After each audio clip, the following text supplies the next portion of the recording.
దేవునితో ప్రతిదినం. ప్రియమైన సహోదరుడా, సహోదరి, ఎలా ఉన్నారు? బాగున్నారా? దేవుని యందు విశ్వాసములు బలముగా ఉన్నారా? బలహీనతగా ఉన్నారా? మరి ఈరోజు అంశం ఏమనగా, బలహీనతలో ఉన్నప్పుడు మన ఆధ్యాత్మిక జీవితంలో మనకొక శత్రువు ఉన్నాడు. మనకి ఒక శత్రువు ఉన్నాడు. గర్జించు సింహం వలె ఎవరిని మృంగుదనా అని వెతుకుచూ తిరుగుచున్నాడు. 1 పేతురు 5వ అధ్యాయము 8వ వచనంలో ఉంది, చదవండి మీరు. మనకు రాత్రి అయితే విశ్రాంతి దొరుకుతుంది, కానీ వాడు మాత్రం విశ్రాంతి తీసుకోవటం లేదు. దివారాత్రులు అనగా 24 గంటలు విశ్రాంతి లేకుండా ఎవరిని నాశనం చేయదునా అని తిరుగుతూనే ఉన్నాడు. సాతాను మన జీవితాలను పతనం చేయాలని తహతహలాడుచున్నాడు. సహజముగా వాడు అదును చూసి మన మీద దాడి చేసే ప్రయత్నం చేస్తాడు. మన ఆధ్యాత్మిక జీవితంలో మనము ఎప్పుడు బలహీనముగా ఉంటామో, మనము ఎప్పుడైతే మోకరించడం మానేస్తామో, మనం ఎప్పుడైతే ప్రార్థనా జీవితం విషయంలో నిర్లక్ష్యంగా ఉంటామో, అప్పుడే మనం బలహీనముగా ఉంటాము. ప్రార్థనా జీవితాన్ని నిర్లక్ష్యం చేసే వ్యక్తిలో పాపపు ఆలోచనలు, పాపిష్టి కార్యాలు మొదలవుతాయి. కొంతమంది యవనస్తులు తమ ఆధ్యాత్మిక జీవితాన్ని బహుభద్రంగా కాపాడుకోవాలని తలంచి ఒకరోజు ఒక తీర్మానం తీసుకున్నారట. ప్రియమైన దేవుని బిడ్డలారా, మనం బలంగా ఉండాలంటే నలుగురు కలిసి ప్రార్థన చేయాలి. అదే విధముగా వ్యక్తిగతముగా కూడా ప్రార్థన చేయాలి అని నిర్ణయించుకుని, ఆ పొలములో ఒక స్థలములో నలుగురు కలిసి కొంచెం సమయము ప్రార్థన చేసిన తర్వాత ఒక్కొక్కరు ఒక్కొక్క మూలకు వెళ్ళి ప్రార్థన చేసేవారట. ఆ విధముగా నలుగురు కలిసి ప్రార్థన చేస్తున్న చోట నేలంతా చదునుగా గట్టిగా తయారైందట. అదే విధముగా నలుగురు ప్రతిరోజు ఒక్కొక్క మూలకు వెళ్ళి ప్రార్థన చేస్తూ ఉండగా వారు వెళుతున్న ఆ స్థలంలో చక్కగా బాట ఏర్పడిందట.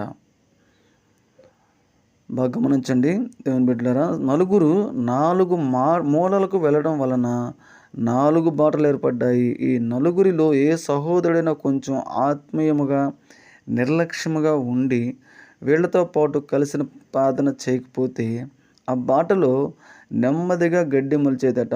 అప్పుడు ఈ ముగ్గురు సహోదరులు నాలుగో సహోదరుని కలిసి, బ్రదర్ జాగ్రత్త, నీ ఆత్మీయ బాటలో గడ్డి మొలుస్తుంది అనేవారట.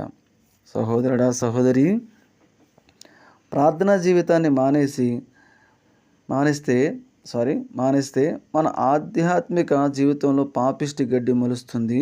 అది మనల్ని దేవునికి దూరం చేస్తుంది. కాబట్టి మన జీవితంలో పాపంతో కూడిన గడ్డి ఏది కూడా మొలవకుండా ఉండాలంటే మన ప్రార్థనా జీవితం బలముగా ఉండాలి. మనం ఆత్మీయతముగా బలముగా ఉండాలి. ప్రార్థనా జీవితంలో స్థిరంగా ఉండాలి. ప్రార్థనా జీవితంలో మనం స్థిరముగా ఉన్నామంటే సాతాను వేసే ఎత్తుగడ వర్ధిల్లదు. ప్రార్థన లేకుండా సాతాను వేసే ఎత్తుగడలను, వాడు తీసుకువచ్చే శోధనలను జయించడం అసాధ్యం. కావున చక్కని ప్రార్థనా జీవితాన్ని ఇప్పటి నుంచే అలవర్చుకుని జయ జీవితాన్ని జీవించమని మనవి. శోధనలో ప్రవేశించకుండానట్లు మెలకువగా ఉండి ప్రార్థన చేయుడి. మత్తయి సువార్త 26వ అధ్యాయము 41వ వచనంలో ఉన్న తర్వాత చదవండి. ప్రియమైన దేవుని బిడ్డలారా, దానియేలు తన శరీరాన్ని అపవిత్రపరుచుకొనకూడదని ఒక యవనస్తునిగా తీర్మానం తీసుకున్నాడు. తాను చనిపోయేంత వరకు నీతిగా యథార్థముగా జీవించగలిగాడు. ఏ ఒక్కరూ అతనిలో తప్పు కానీ, లోపం కానీ, అపవిత్రత, అవినీతిని కనుగొనలేకపోయారు.